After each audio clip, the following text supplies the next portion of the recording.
Hi everyone, I'm Maria Kabugayan, dating BPO employee working 8 to 5, minsan overtime pa nga.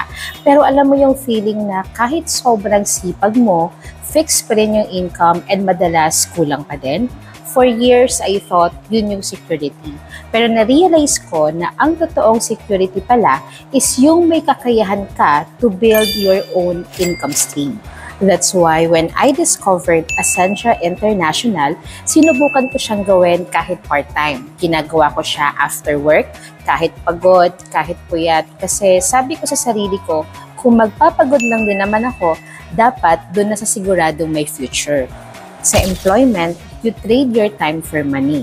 Pag absent ka, especially pag wala ka namang leave credits, wala kang income. Kahit isang buong taon kang magtrabaho, same pa din ang kinikita mo. Pero dito sa Ascendra, iba. The harder you work, the more you grow.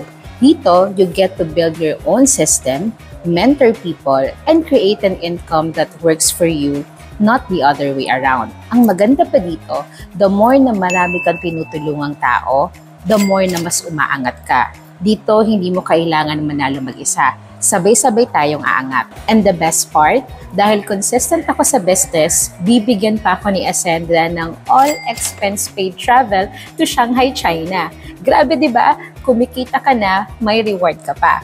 Lahat ng pagod, puyat, sacrifices ko, bayad na, sobra pa. Kaya kung ikaw, kagaya lang din naman kita dati, may trabaho pero gusto ng mas magandang buhay at mas malayang buhay para sa pamilya mo at para sa sarili mo, maybe this is your sign. Join us and be part of Ascendra International.